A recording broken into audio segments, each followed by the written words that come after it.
pleasant welcome to another presentation of Sports Talk radio on Intel Sports. This is Labiro premier on television platform when it comes to sports broadcasting.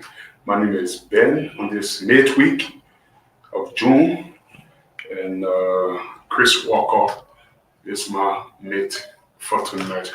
Let's immediately welcome Chris. Chris, welcome. Thanks, Ben. It's a pleasure being back here on this week edition of the program, and it promises to be interesting as we have lots to talk about.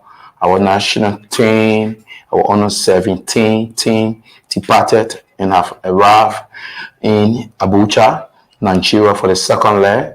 You never say never until the final whistle, even though we may say mathematically the girls are out, but they came out strong in the second half against Nigeria at home. Probably they could put up a great fight in that game, and we could see ourselves at another level or just win for the record. But we are here, lots of things to discuss, and we are hoping to have our guys coming to join us on this edition of the program. So that's Chris Walker for you.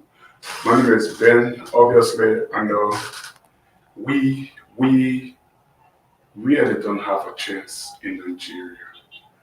Okay, and it is not other being non-patriotic. No, I think is saying the reality. I think our team is emerging. It's a growing team, the female team.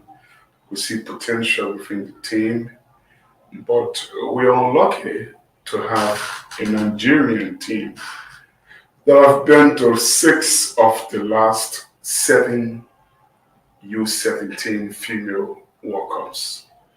That makes it difficult, if not impossible, for us. I think our campaign has upended, and I think it upended in fashionable styles, given the fact that we brushed SR Senegal, and when the draw came out, the path to those 3 slots for Africa representation at the U17 finals, World Cup finals in Dominican Republic. Many people predicted Nigeria to face Senegal to participate in the final match with who goes through to the DR finals. But given the fact that we competed so well, beating Senegal, knocking them up, if you like, on the away goals rule, and then meeting Nigeria, I think we've already qualified for the U17 competition. The girls should be so proud of themselves. I was inside the SKD, and I saw the reaction for them. They broke down after the final whistle with their heads in their hands. Some of them slumped to the deck of the SKD. But the coach have got to go around to pick those players up, and members of the coaching staff picking those kids up. It's not finished. Let what you started so well, one defeat caused you to break down in tears. The experience was better than the result, to be very honest. And they got the courage and they started applauding the fans that have turned up to watch them lose by 4-1. And I thought that was the part that very nearly took tears from my eyes. At that age, being beaten, well beaten by a very good Nigerian team, make no mistake, that has some professionals in that team, that have been training, that have had friendly matches with United States of America, probably the most successful female footballing country in the world, have friendly match with Germany, one of the most successful female teams in Europe, and also have friendly match with, I think, Belgium, Canada or something, Canada or some other country. So that tells you who do we have our friendly matches with, like U20. So maybe it's a country that invests in money, okay? And I think the size of their sports budget allows for them, to make those investments. And given the fact that Nigeria have got a population of almost 300 million people. You know how many time our population can come from in Nigeria? It's almost, if I do the pro rata at a rate of 5 million Liberia, that is 6. It's almost 60 times. So our population can come from in Nigeria 60 times. Imagine that. And when I read elementary economics, we learned that the increment in the population brings about growth and development. So the more you have a overpopulation, it brings about growth and development.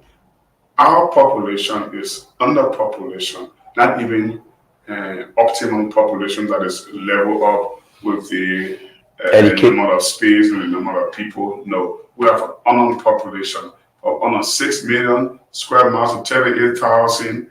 The most populated area in our country, obviously, is Montserrat.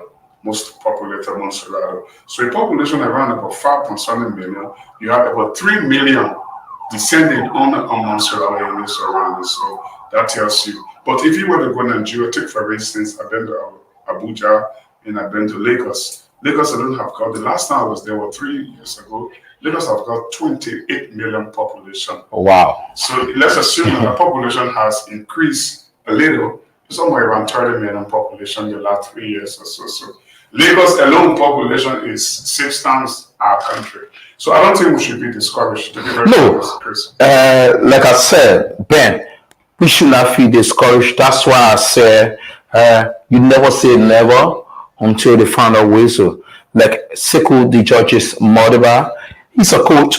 I think we need people like Sekou around.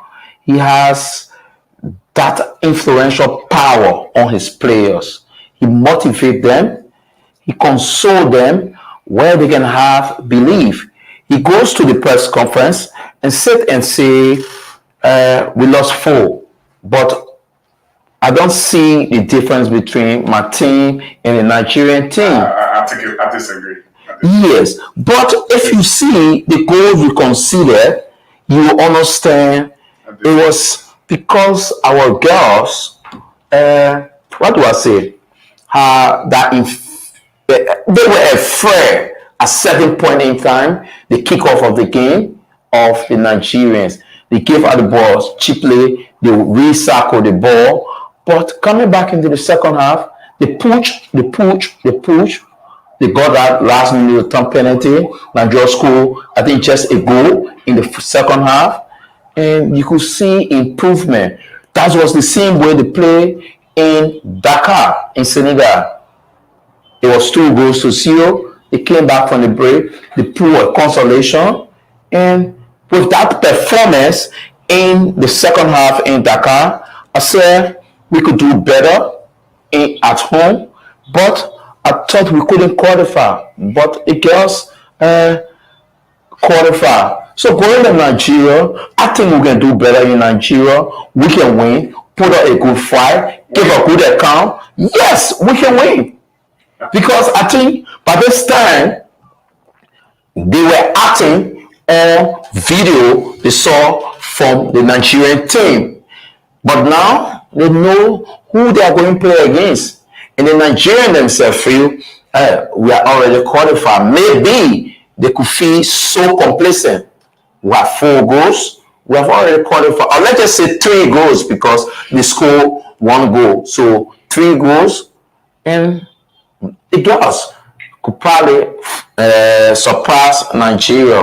But like you said, looking at our population, you look at the population of Nigeria, you look at the infrastructure, sporting wise, you look at the benefit the girls have, you look at, like Nigeria, we have competing sports when it comes to female, which is kickball and football. Nigeria, all of the sports that female participate in are sports that can take them out of Nigeria. So, like football, they have big stars who are in Europe. So, they have kids with that mentality that want to see themselves at another level. Our girls We are fighting to reach that level. If we have a player playing the Champions League for Real Madrid or Barcelona, then we are getting there. But it's a gradual process. Or I think we can go out and fight for the flair of Liberia. Like you said, we should be proud of them. I am proud of them. They show class.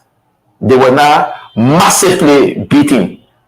That I think 4-1 at home, a Nigerian team that just came from World Cup.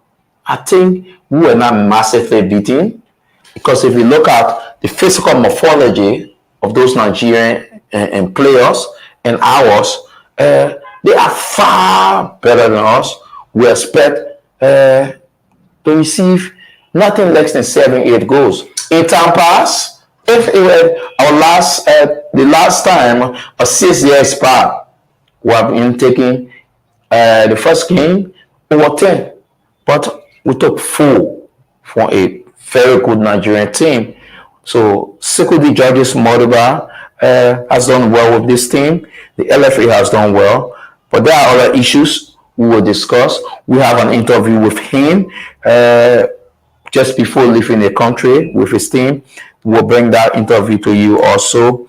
But the team, we can safely say, arrive in Abuja, and we are hoping to talk to, what's his name, Sam Pontia Jolo, who is the LFA media officer on a trip, and he is on the standby. We will talk to him about the team also.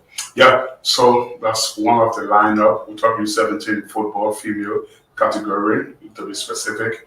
We're live in Abuja to speak with Sam Pontia Jado, who is traveling with the U17 team as media officer from the Liberia Football Association. We know we trail heavy to 4-1 deficit from the first leg on Sunday. Yeah, the Monday, but the return leg is on the 14th, which is on Friday. I'm sure in Abuja because Sam communicated that they're playing he's playing, but the Lone Star playing landed in Abuja. So I think they're going to play in Abuja. We're also going to talk about national team. Our run for the 2026 World Cup qualifier. It looks a little bit clearer, but you may say that we are not really opting to qualify for the 2026 World Cup in Mexico, Canada, and the USA, respectively. But we interest you to note that we are better off in points and standing than 42 countries on the African continent. Go and make the comparison. Take your own time. Look at all the groups A, B, C, D, E, F, G, H, R, I think J or something like that. And you see all the standings. It will interest you to note that a nation like Nigeria, South Africa, Guinea, and I just want to call a few of the top nations, Cape Verde, I mean, nations that are football have been better than ours in recent time. Malay, those countries have not gotten 7 points. So we've got 7 points, a goal difference of +3. Defeated from one game, that's the game with Malawi.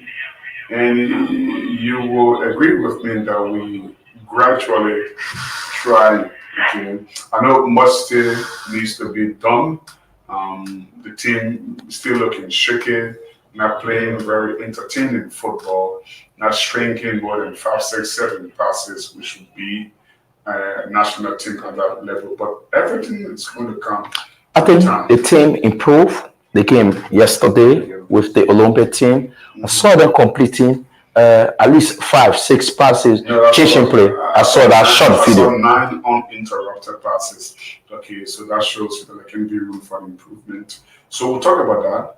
We'll also talk about the man in the frame for the moment, Cassel Cole, Anthony Cassel Cole. Okay, he's unveiled a Belgian football tactician as the coach of Kalani FC Liberia ahead of the new season. The Belgian has signed a 3-year contract. We'll hear from them. And We know that players, are being hounded by other clubs, player trading this way and that way. We also can confirm to you that B Mountain are edging very, very close to the signature of the Gambian Tafa Mane, who won 2 championships here with Lescar FC. And I also did learn that Lescar are in pursuit of a Ghanaian international Yes, after coach for the 2024-2025 league season. So plenty of discussions tonight, and we have our colleagues who will come on, to serve as guests. Fatuma Tabari will come on. We're also going to talk to Simpo Diajado in Abuja. We're also going to have, many of them will come on tonight to talk football. Let's take this break. When we come back, we continue.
Okay, welcome back to Sports Talk on Intel Sports. This is Ben Garpard. Chris Walcott is also in the studio with me. We have our colleagues already coming on. We're live now. We can go in Nigeria and take Abuja, Nigeria, to talk to Sim Potia Jado, who's currently on. He's traveling with the U17 national team. Sim, let's say welcome to Sports Talk. Just now, tell us what is your position. So I want to say good evening to everyone, and I want to say thanks to the Intel family and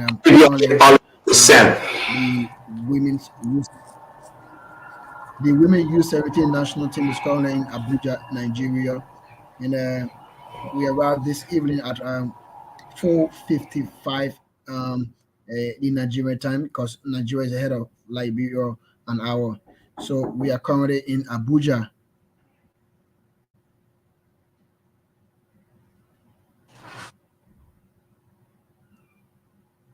Ben, can you get me? Yeah, I'm trying to get you. Go ahead. You say you're already in Abuja. You arrived this evening. I know Nigeria is 2 hours ahead. We are currently in Abuja. Yes, we are currently in Abuja, and we are at a hotel called Bolton White Hotel, and it's not that far from the stadium, the Mishu Abdullah National Stadium, commonly called National Stadium Abuja, and we are not that far from it, and all is now set for the 14th. You're going to see on the 14th, on Friday, on that day. We know we trail 4-1 deficit from the first leg, but what should we be anticipating? Many people back home know that we can progress to the next round, and they only hope that we can be competitive, to do something in football we call damage limitation. What are we expecting? So Ben, according to Coach Sekou Dimoruba, he said he's going to do all he can to make Mama Liberia proud. And from the training session that I have been covering and up to today, we arrived in Nigeria. He kept saying the same things, and the players are also in high momentum for this game. And most of them are saying and he who is down fear nothing. So they are going all out to pull the trigger and see whether they can get the victory. But mind you, Nigeria, before coming to Liberia, Nigeria plays serious matches before coming to Liberia to play. Nigeria have been to several international games. And Liberia, we are still here managing, but the girls are all out and they are here to prove what they are capable of doing. Yeah, they are in Nigeria to prove what they are capable of doing.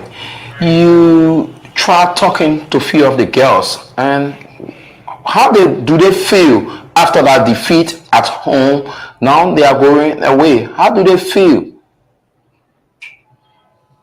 So many of them that I spoke with, they said that's football. You can play at home and lost massively, and also go away and win massively. So they kept the courage and they kept their feet on the fire in training, and they are here to prove what they've been saying. They said they are here to win. Many of the girls that I talked to, they said they are here to win. Tim, tell us the nature of the squad. How many players did we travel with? And is there any news of an injury? Because I know from the game on Sunday, a couple of the girls went down injured and had to be replaced. So we are here with 20 players in the squad, and all of the players are fully fit. The medical team did some medication on some of the players, so they are all fully fit and ready for the encounter on Sunday, Friday. And something that is just strange that Liberia normally play on Sunday or Saturday, play on Friday. So the girls are all out and ready to perform and play well. And I also spoke with the captain, Wanda Jure, and she said though the performance at home was not up to tax, but they are ready now to prove what they can do because they are already down and they fear nothing. They fear nothing and they are going all out to put a victory here in Abuja. What was the reception like? Liberia arriving in Nigeria. Nigeria wants to qualify for the World Cup again. And what was the reception like from the Nigerian FA, Nigerians as a whole, when the team So arrived at the airport?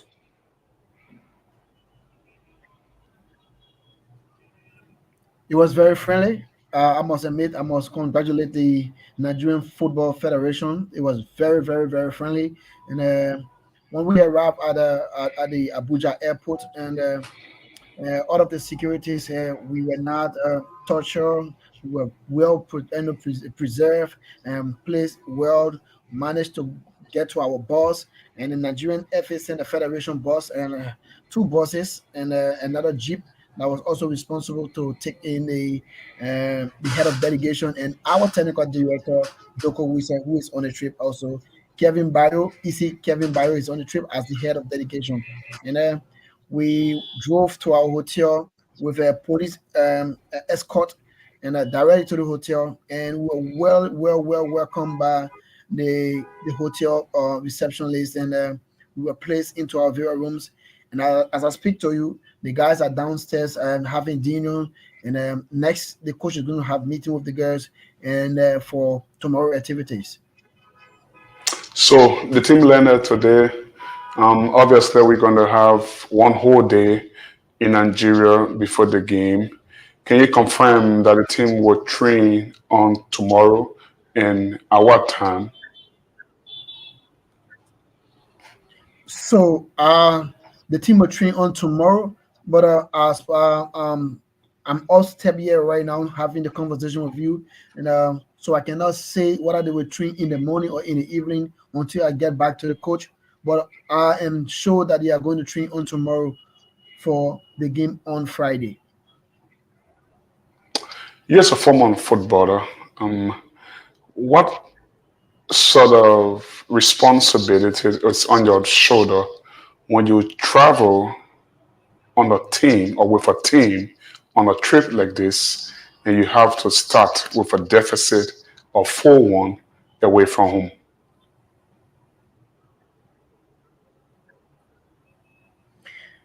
So, like I said, Ben, the pressure is on the girls.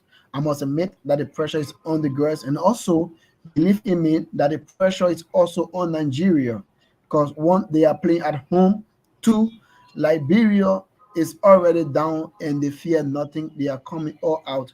So Nigeria is also going to be on the defense at the same time going to be on the offense, while Liberia is going to be on the offense and at the same time being on the defense, because Liberia need to score 3 goals to advance to the next stage or to qualify for the World Cup. Why Nigeria just need a goal to secure their place in the World Cup. So it's a pressure on both sides, but again, it's a huge, huge pressure on Nigeria, and because Liberia is already down, and it's a huge pressure on Nigeria. To speak to you, if Do you I was think? in Do this you pitch think? right now, pardon me, Continue. Sorry for interruption. for me, and when I was playing, when I was in this kind of situation, like playing for Liberia, and my country is down 4 goals to 1 and coming away, I mean, we fear nothing. Just going to go all out, and do our best and see how best we can qualify. Right now, it is looking like Liberia has a red card and they are playing with just 10 men on playing pitch, while Nigeria has correct players and in fee. But guess what? The pressure is going to be more on Nigeria from Liberia, because they fear nothing because they are already down. Your question, Uh, Chris. Nigeria, pressure is on Nigeria. Look at the faces of the girls. You think uh, they will not be, what do I say? They will not be afraid by the home supporters from Nigeria, because Nigeria is a big country. Let's look at the 11 men or the 12 men. Don't you think it will play some part So with Liberian? right now, like I said, um, Chris, Liberia right now, the girls, they are not thinking about spectators anymore, because the fan back home on Sunday turn out, boost their morale, so they have adapted to the pressure from the fan. And I mean, when we went to Slinger Dakar in the first half, the pressure from the fan caused a lot of distraction to the girls. But I tell you, they have adapted to that, and the fans from Liberia who turned up huge, huge, huge in their numbers to support the girls, and the girls have learned a lesson from that. So they are going to play without the a huge fan from Liberia cheering them, but believe in me, they are here to fight, because they are down, they fear nothing, and they are not going to be taking on the Nigerian fan. And the fan is going to be two ways. They are not going to be blowing the band only in favor of Nigeria. The fan is going to be blowing the band. Liberian players going to be hearing the band sound. I think it's going to motivate them also. So it's going to be two ways. It's not just only for Nigeria. It's for Liberia Well, also. I didn't play football, but I think we know how crazy Nigeria can be, when it comes to football. And I just think that, the fans were overwhelmed in the field. I don't know how much of interest football lovers have got in female football, have got in female football in Nigeria, but I just believe that it's like an experience up against an inexperienced side. Judging from the fact that we trail four Ben, one, Ben, from the Ben, first leg, Ben, I believe that is going to Ben, put the Nigeria girls. in the good position. But yes, a question I want to ask you. You talk about a good reception from the Nigerians at the airport. they let you through to your hotel room. I mean, they are just like that, and they can be very, very, a receptible people. Have you anywhere along the line caught up with some Liberians, whether at the airport or since you went to your hotels, where they've encountered Liberians, and So have they met the team? Have there been a conversation? So when we were transiting in Togo Lomé, we have a guy who was rushing to the Liberian team, happily taking pictures of almost all of the players. He was so excited meeting them. And since we came to Nigeria, Abuja, because we came in very late, and we haven't seen any Liberian yet, but we hope to see them on tomorrow. And we know that if they hear that we are here in Nigeria, Abuja, they are going to turn up. Liberians love to see Liberians outside, and they're going to give all of the support outside here. So we hope to see them tomorrow. And we're going to speak our little Korokwa and then get the feelings of Liberia in Nigeria. Okay, Chris. I'm sorry, not Chris, but Sin. Let's say thanks ever so much. Have a great night, a first night in Abuja, I suppose. Will you be eating some eba? Oh yeah, at this hour they still Yeah, I get want to eat Eba about in right the- now. in the hotel. That's what they do, and they fix it nicely So with that stuff they call comb. Ben, before I leave you guys, in 2004, I came Nigeria as a player for the youth under 17 males national team in Lagos, and now I returned to Nigeria in Abuja as a media officer of the Liberia Football Association. I want to say kudos to the Liberia Football Association and the president as well for giving me the opportunity as an ex-footballer to serve the LFA. Thank you. Hope you can so bring us much. some eba with Ogosi. Thank you so much. Sen Potia Jared is LFA media officer traveling with the U17 team. Like I said, 2004, he traveled as a U17 national team player. 20 years after, he's traveling as a U17 female media officer. So our guys can come on. We know Fatoumata Barry is also eager to come on. There were lots of conversation we talked about. We will still hear from Judges, that interview he Yeah, I held think we can take before Judges going. just to conclude. We can conclude with Judges Yeah. at this stage now. I know he's a coach with always positive, always positive. It is not bad to be a positive manager, but he finds himself in a very, very tough position. Let's hear what he's got to say with 48 hours to kick off in Abuja. Well, like I said, the last time, the competition is still on. Our hopes remains positive. Well, We lost here at home 4-1, and we are. I'm not Well, yet. like I said, the last time, the competition is still on. Our hopes remains positive. We lost here at home 4-1, and we have seen what we supposed to get better on, how we need to work to improve. So we remain positive to get the necessary result. I remain very optimistic.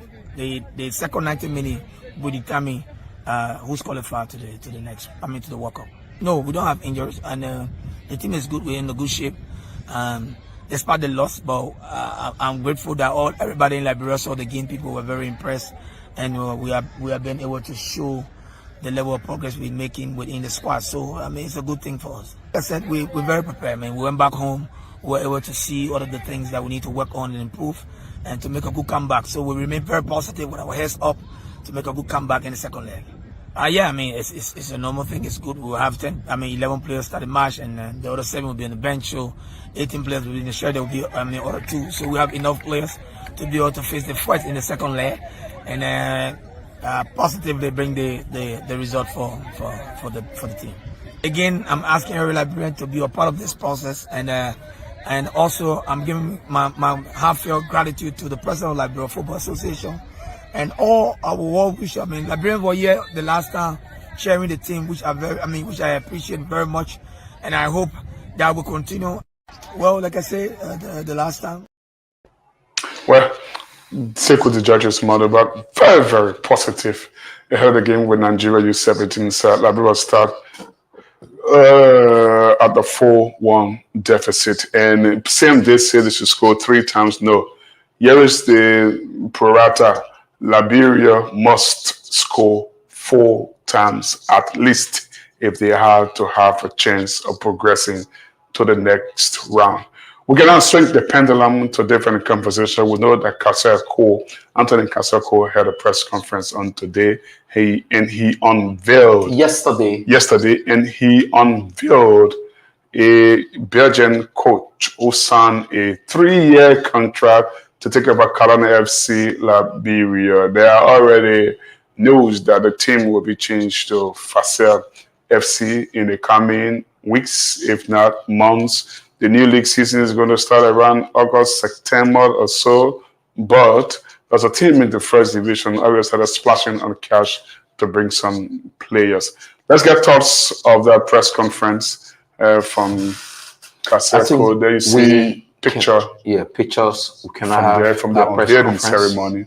So, what do you think about all this? What is this going to do to the 2024-25 football league season? I think, Ben, this is encouraging for the league to have a coach with a different ideology, different method coming to the league. It will push our coaches. First thing, it will push our coaches. Before I talk about the team or players, it will push our coaches because they want to say, we own Liberia. This coach cannot come and dominate us. And this coach coming with lots of new ideas to our league, and he will want to justify 3 years coming a Belgian who coach in other countries in Africa, in South Africa, I think Rwanda or Kenya or whatsoever are trying to go through. He has been around Africa and he knows what it means.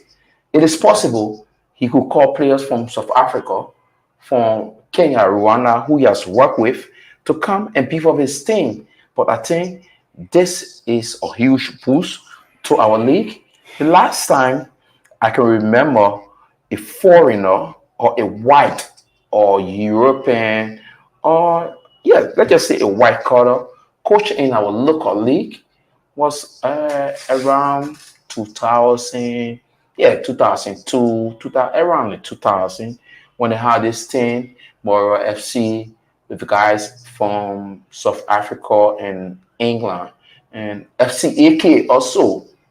So to have a Belgian coach coming to coach in the league, that will raise the bar of the league also.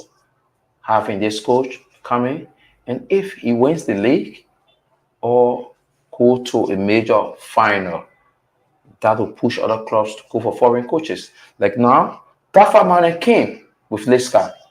He won the league with Liska. But I think Kasere cool team, Facel FC, because they unveiled him with Facel FC just and not FC Calon.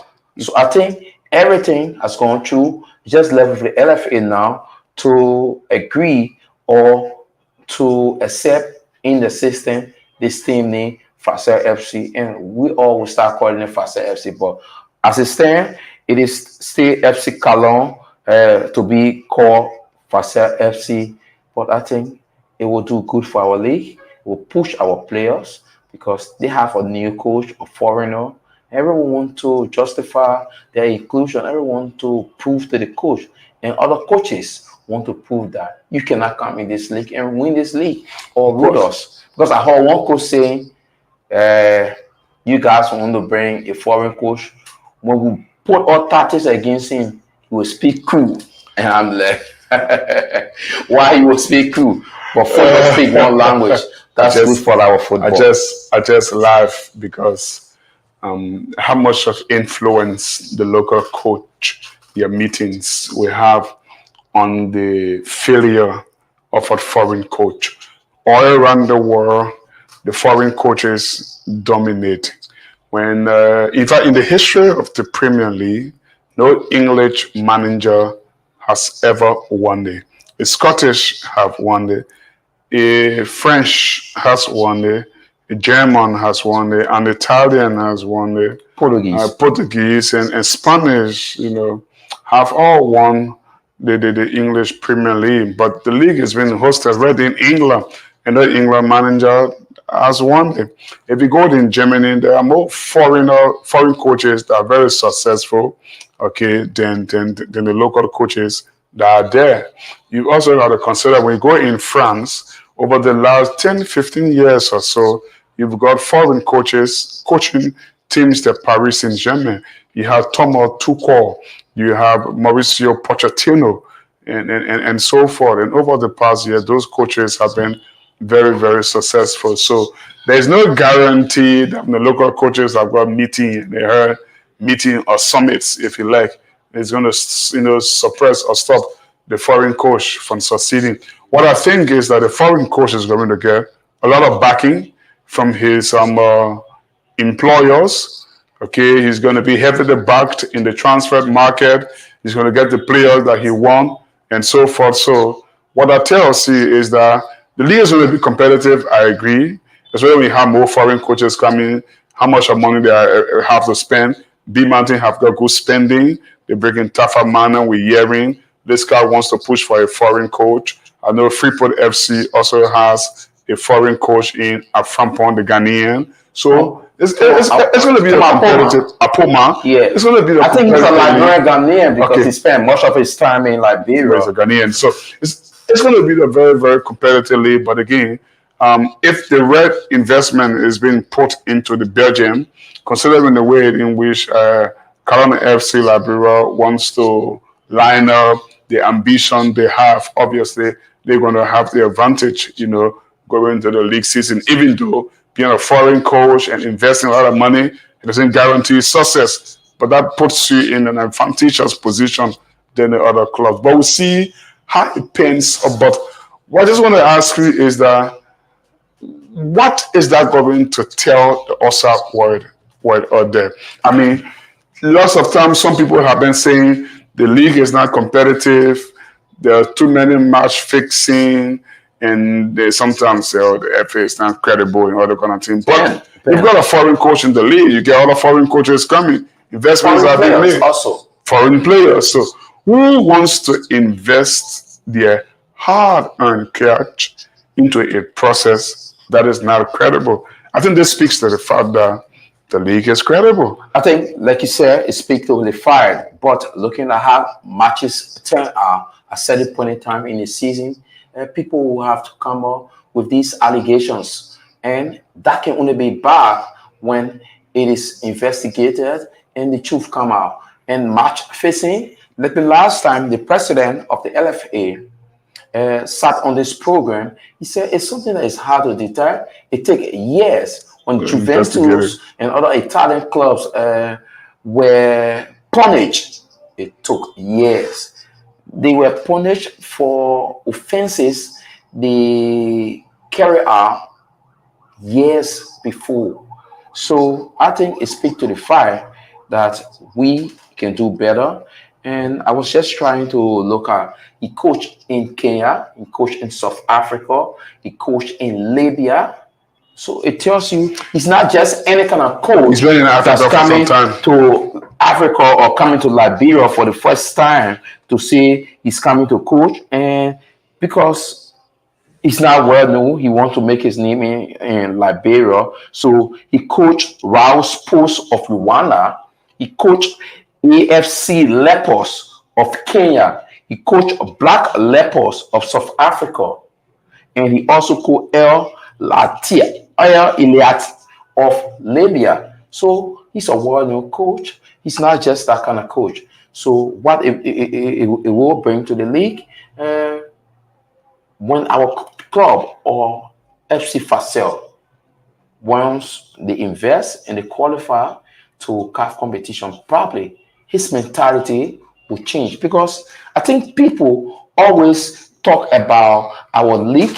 It's not there. Our players are not there because we are not progressing in CAF competitions. Our national team is not doing well in this competition.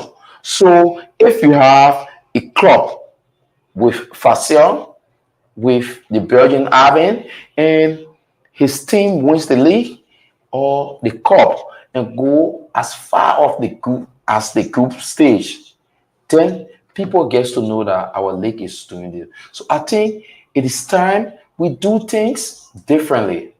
We just do things because our local coaches are the same coaches, recycle coaches. The same way players are recycle, we recycle in coaches, and we're not getting the result we want. Every clubs in Liberia, yes, if you invest your money, you win the league. How much do you get from winning the league in Liberia? You want to go 20,000. 20,000. How much do you spend? But I think Global Farmers spend over 40,000, over 50,000 during the season. but that's And they won the second division league. that's much And better no, as compared they to won the us. second division. They got 10,000. But you want a team that will win and go to CAF competition and go further where you get good money in the CAF competition. Your players are being sold out. But if your clubs or your teams are not being into CAF competition, people don't rush to the country to come buy players. I think that's one of the things. I sat with a club owner and he's like, we just go into Liberia League because we want to keep it out. But how often players leave from here for over 100,000? Recently, Divantier, Samson Due, but the likes of BYC are all of the great players.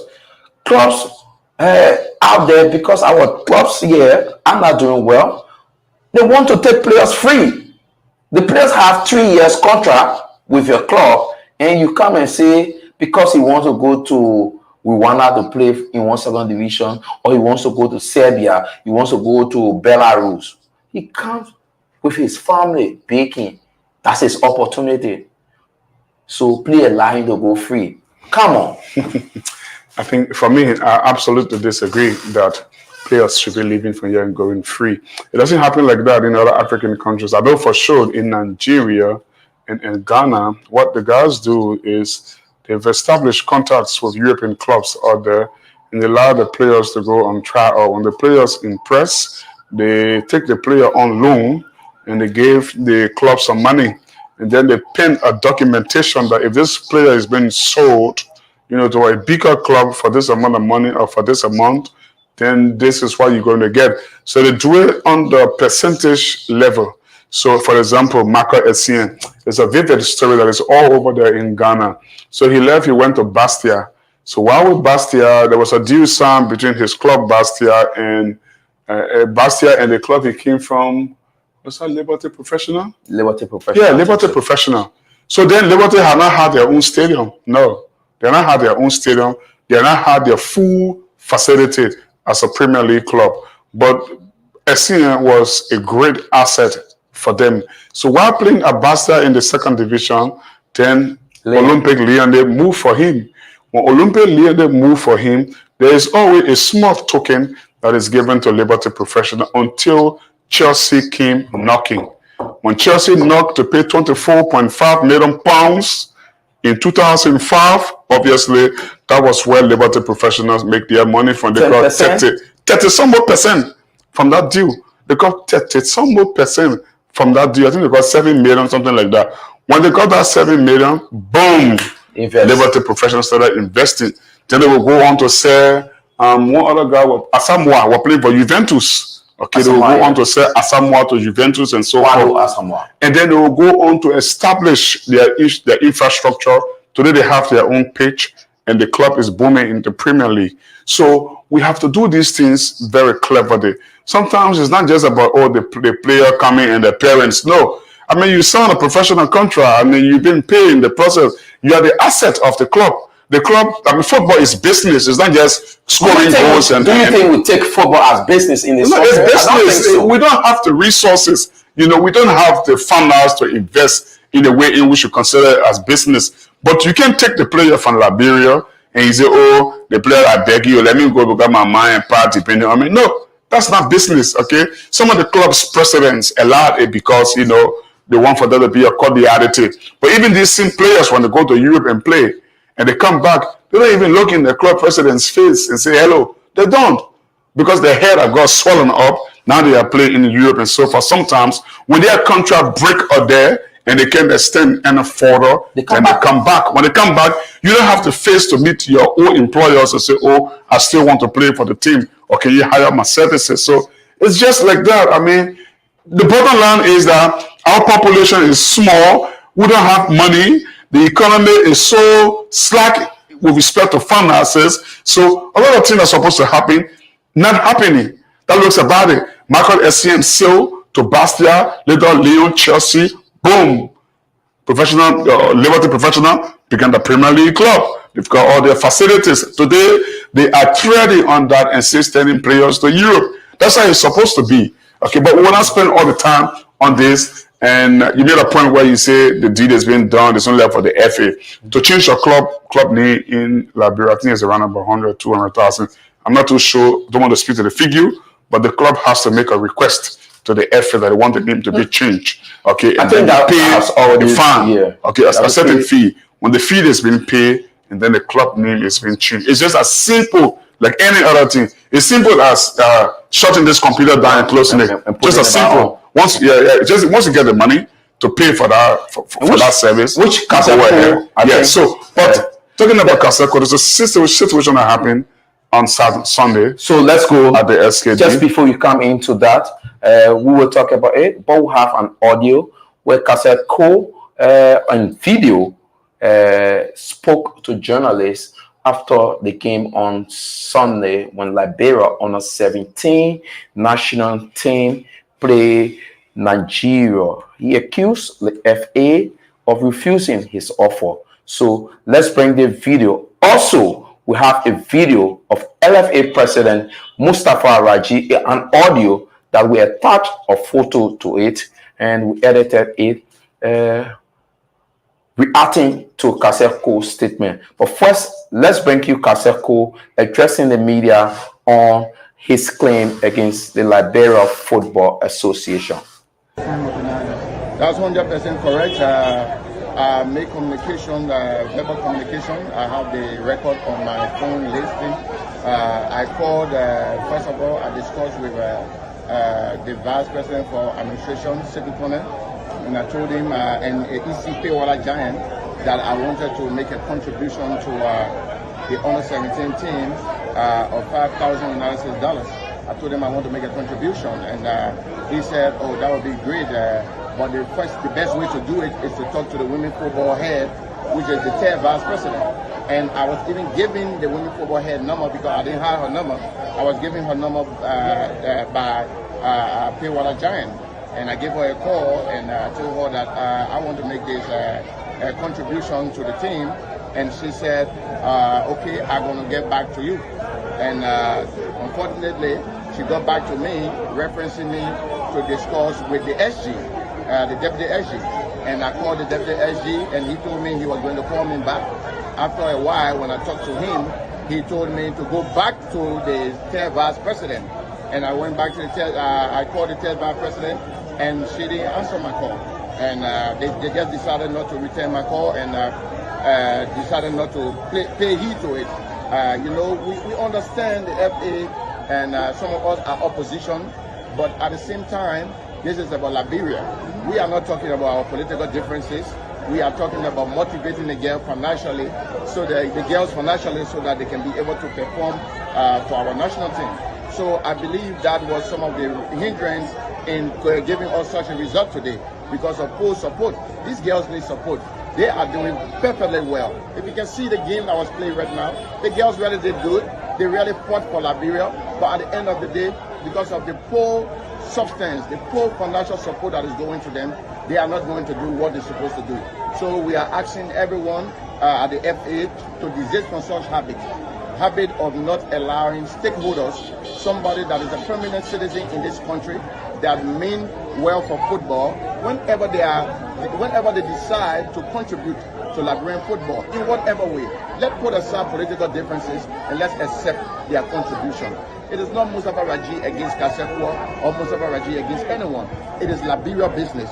Once it is because of Liberia, let us be united. let's stand in unison so that we can give our country the best. Thank you. I mean, primarily, were you surprised that, your offer was neglected? I was surprised because I didn't think they would think so low, not accepting an offer for the girls. This is not about Cassell and LFA election. This is about Cassell giving to the U17 team so as to motivate them. It's a motivational factor. It is not, it's not about election. These girls don't have votes. These girls are not going to vote. These girls are the national team, U17 national team, and they are playing a serious game. This game is a game that if they would have won and win the game in Nigeria, we go into the World Cup. So please, man, this thing we should all desist from it. Very lastly, we have like two. Do you have any plans of doing it very simple and reaching out? I always have plans of reaching out. Quite recently, you guys can bear witness, I just reached out to the team Watanga. And I gave Watanga $5,000 and promised them that whenever they win in the CAF competition, I'm going to give them another $5,000. That is to tell you that we are football enthusiasts who want to see the game of Liberia progress. That's all. Thank you very much. Thank you. You're welcome. That's 100% correct. I make communication, verbal communication. I have the. Okay, that's Anthony Cassell Calder on Sunday, alleging that they have come to donate 5,000 USD to the Liberia Football Association for the U17 female team ahead of their game with Nigeria, which is they rejected. Let's get reaction to that through the LFA president, Mustafa Raji. He was on an audio speaking with Samuka from Samuka Keita from Grand Jida Smart FM. Okay. Let me take you nationally now before we'll hold you on the line, sir, and then we'll open the lines and allow the citizens to interact with you here. We're going to warrant that technical adjustment. And recently, Cassell made a pledge to donate $5,000 to the Under 17 team. It's alleged that the LFA rejected the money. Do you care to speak to that? Okay, so well, thank you very much. Once you understand, first of all, the basis, I believe that no one in Rangida will sit down and know that somebody is a ritualist and you open your hands to receive money from a ritualist. Unfortunately, Mr. Core was suspended by the Liberia Football Association Congress sometimes in 2016. Was involved in wire fraud. Was involved in wire fraud, in scheme, money laundering, in duping people, and pretending to be an owner of a gold mine, and etc. He was jailed in the U.S. over a period of up to 7 years, released and returned to Liberia. Now, such an individual just coming into Liberia and accusing government officials as one colluding with him to release gold from the safe area of our deposits and to scam people back in Liberia has not proven or identified those government officials, but is around coming or intending to make a donation. Now, we are concerned as the Football Association that first of all, if you want to make a donation, we need to know the source of the funding. We cannot just go and take money from anyone. I mean, Mr. Cole, sorry to say, is a felon. He was convicted of a crime, a criminal offense. So we as the Football Association have to be very mindful and be very careful in terms of how we deal with individuals of such.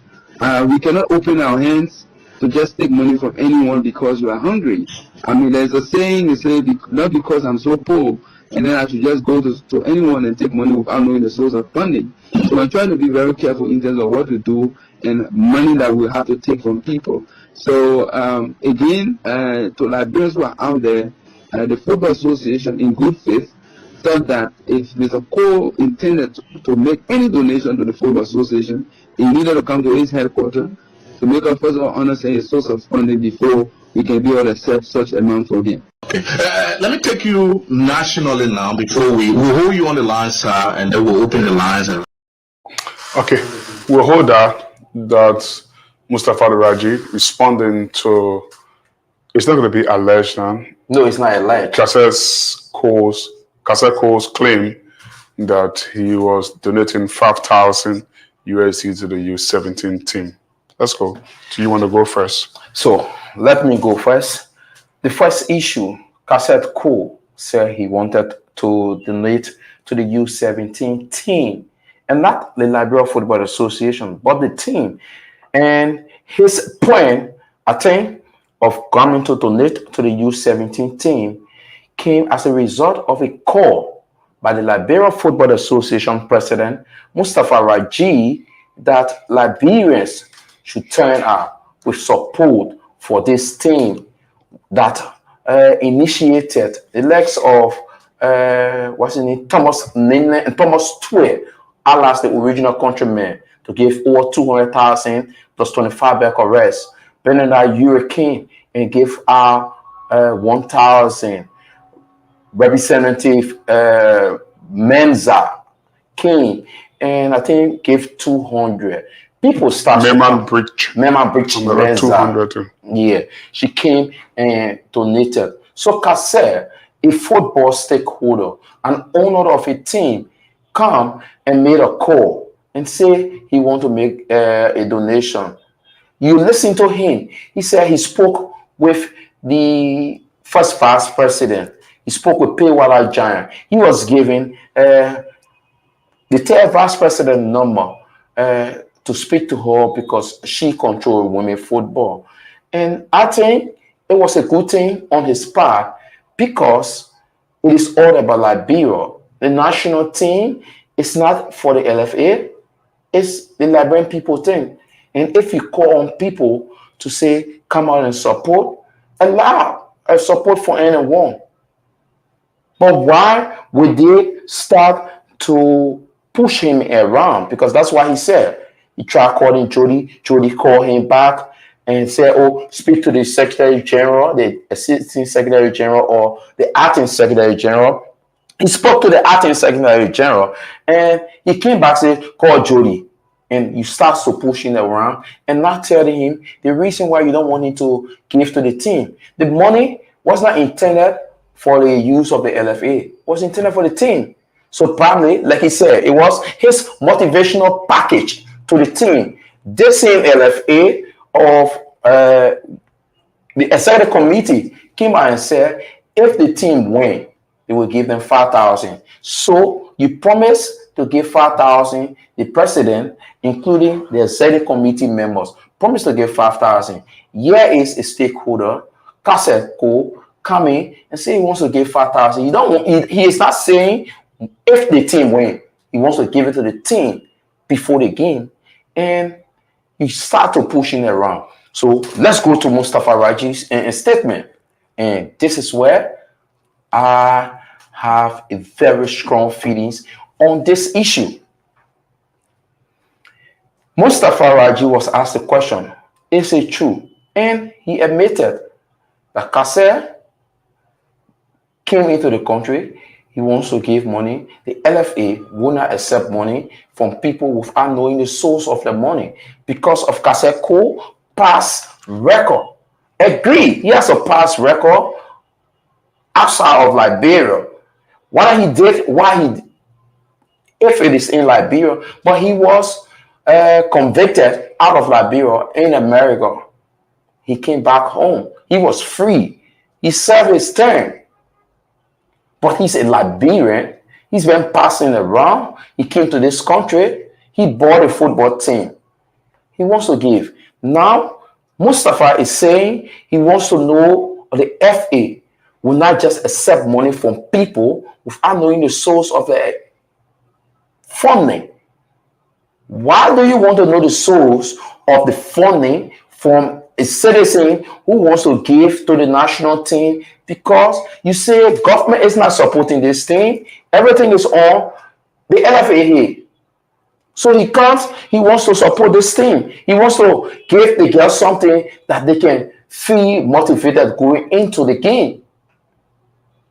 And you try to push him around just for the president to come out and respond and say, you need to know the source of his funding.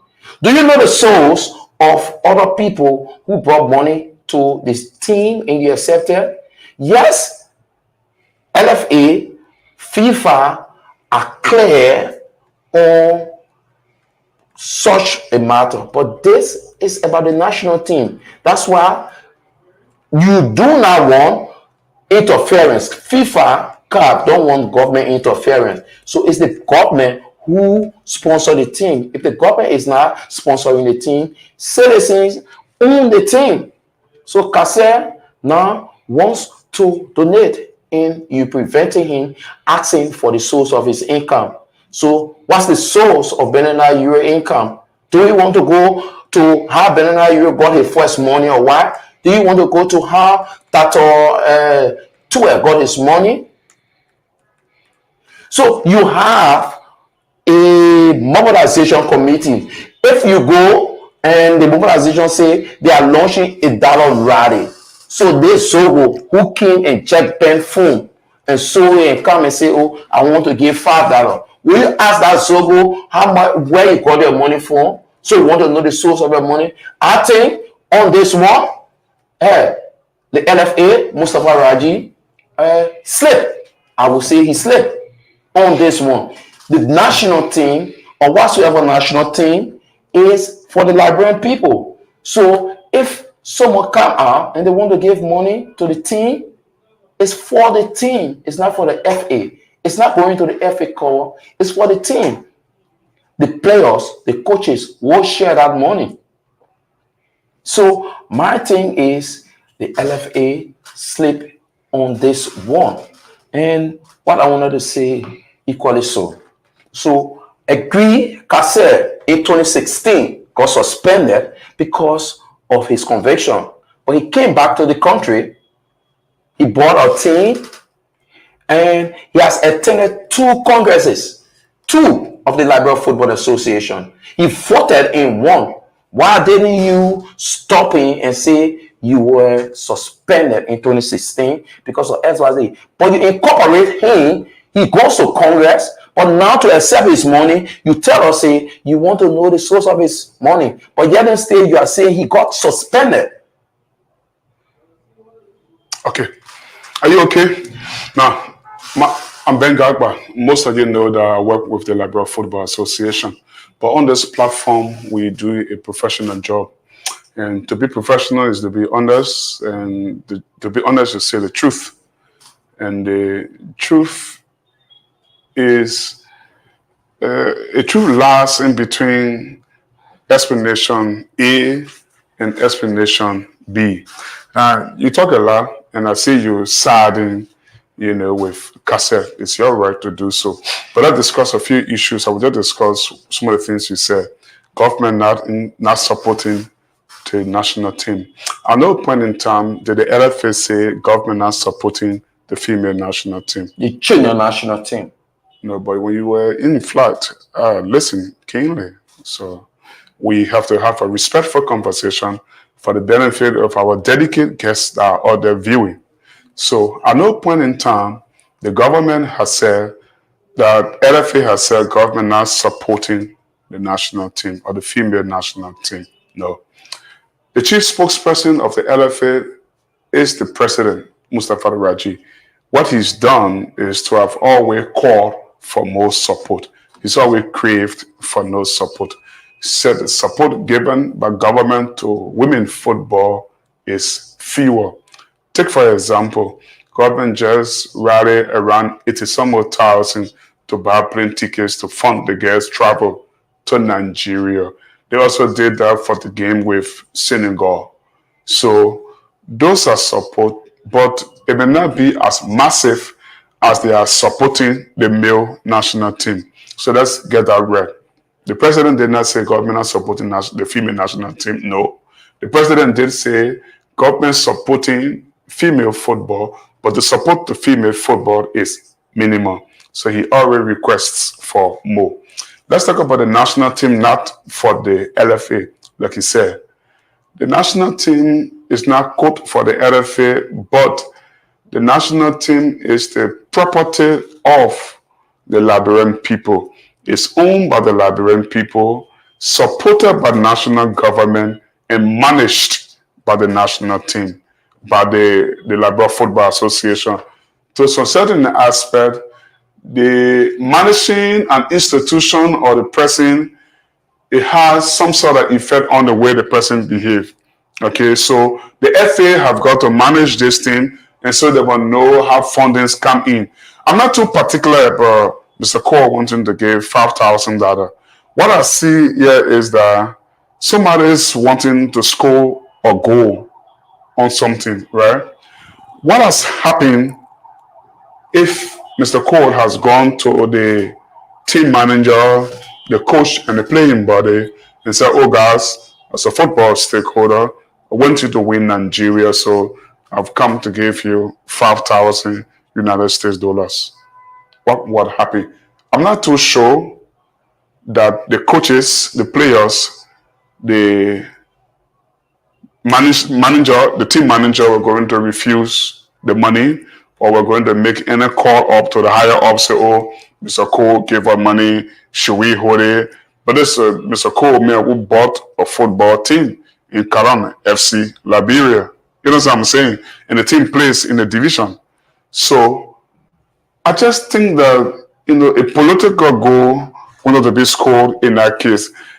I want to be fair, maybe you say, oh, because I work for the FA. Yes, I do work for the FA. It is my responsibility to defend the public interest of the FA. But when Mr. Cole has said, like you said, and you validated that point, that $5,000 was donated or pledged by the whole committee and the president, if a condition of if the team wins. And then Mr. Cole comes out with the same 5,000 figure. He said, but if the whole FA is pledging and not giving, I can give this money on no condition that the girls must win the game.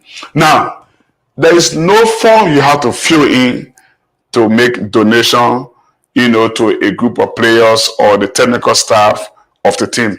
When Benin went to technical center to give $1,000, he did not call the authorities of the FA, Mr. Raji, where are you? Mr. Sekou Kone, where are you? Come, I'm here. I want to donate $1,000.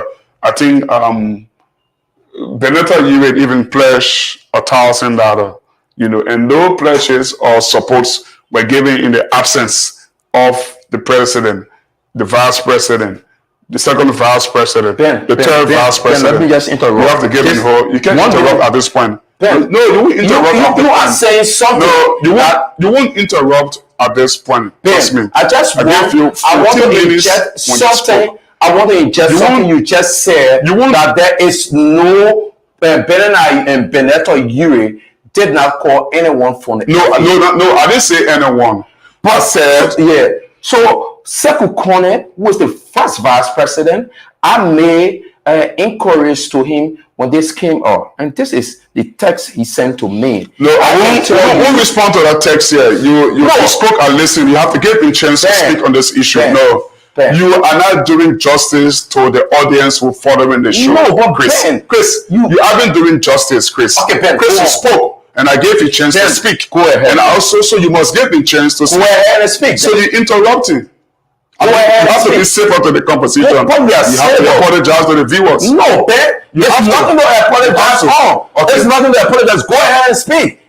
So, when Mr. Yure wanted to give donation, he didn't have to call up the president and say, I have a donation of 5,000 or 1,000 or whatever thousand.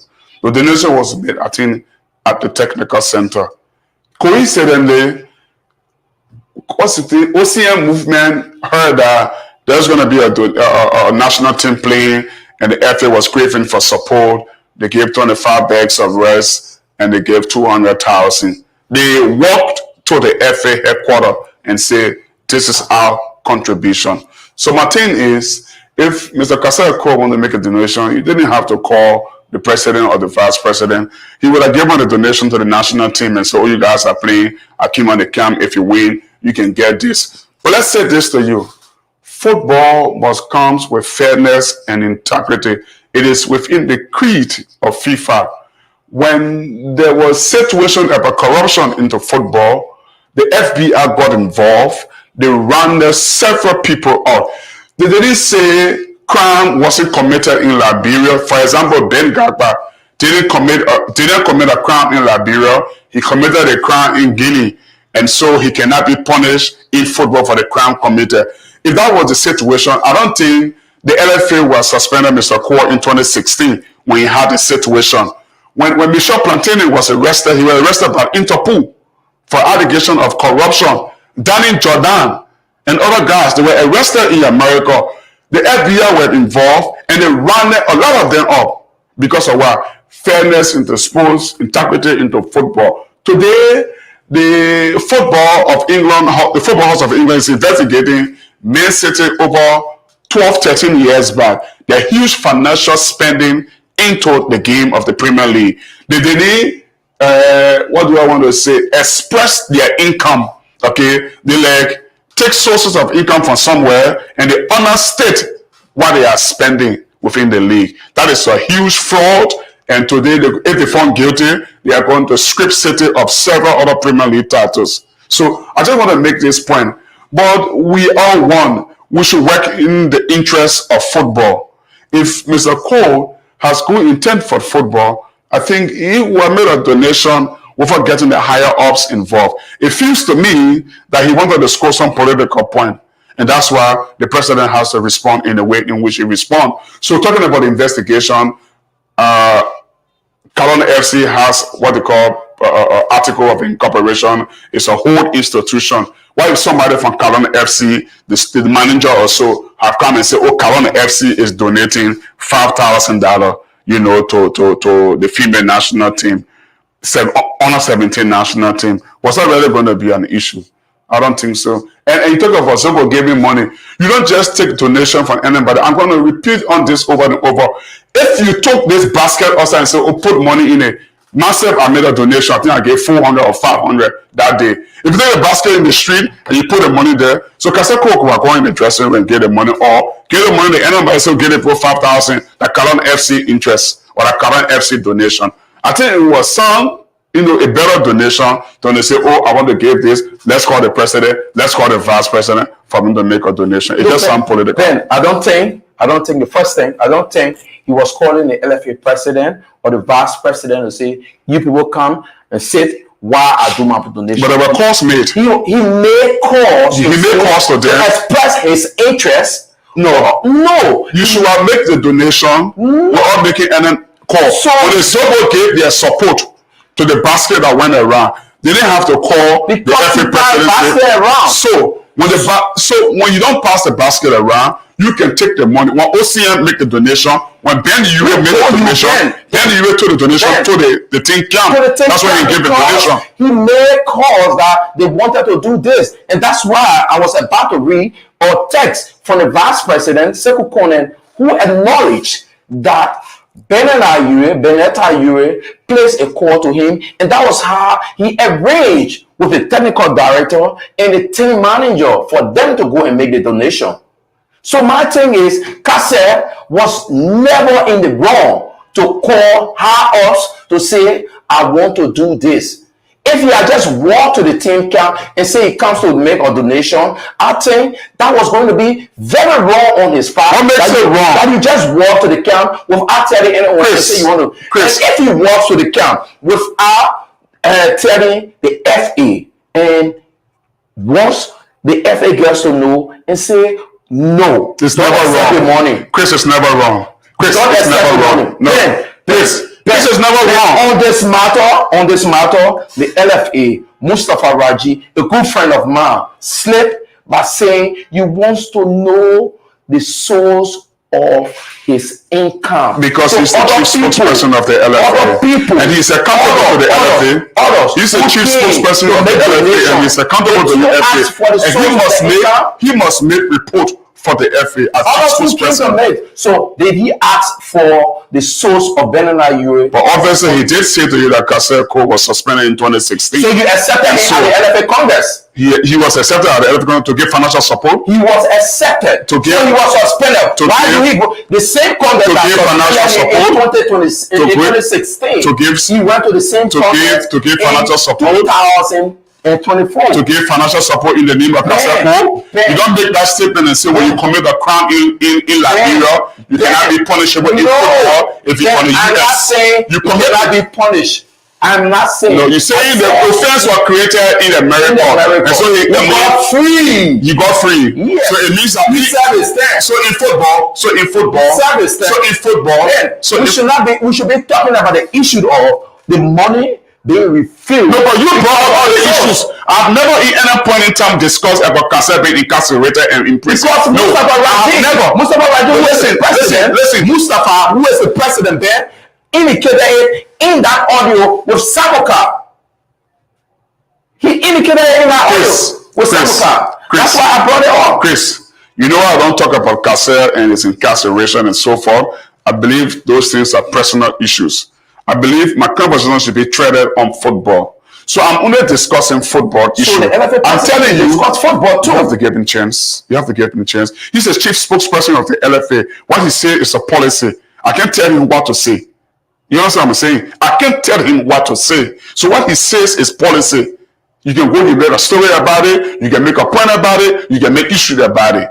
But I'm telling you, if Mr. Cole wanted to give this donation, it never had a political undertone. He could have donated this money to the team manager in the name of Kalon FC Liberia. Then instead of him sitting on the football field, making phone call and wants to see the president, the vice president, and so forth. I think that's where he was wrong. So because of a political intent, and the FA president has to think otherwise on this. Simple as that is. When Ben Hire made a donation, he didn't make phone calls calling the president and say, oh, come, I want to do so. The donations were made. The president was not there. The president was not at the 10 hour ceremony. The donations were made. You understand? So you, the Cassette, in that interview, did tell me what? The Cassette said to you in that interview that he called the president to be at the point where he want to get the money. So what was he calling the president for? He called the president what did he say to express his interest that he want to give this. Was he compelled to have called the president? Why not? Interest? So, it's not the president. Chris, listen to me.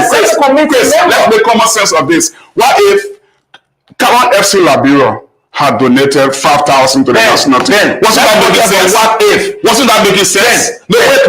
You have to answer me yes or no. What if Kalon FC Liberia, as a club in Liberia, a legitimate club in Liberia running, right, had donated 5,000 to the U17 national team? You don't tell someone how. So why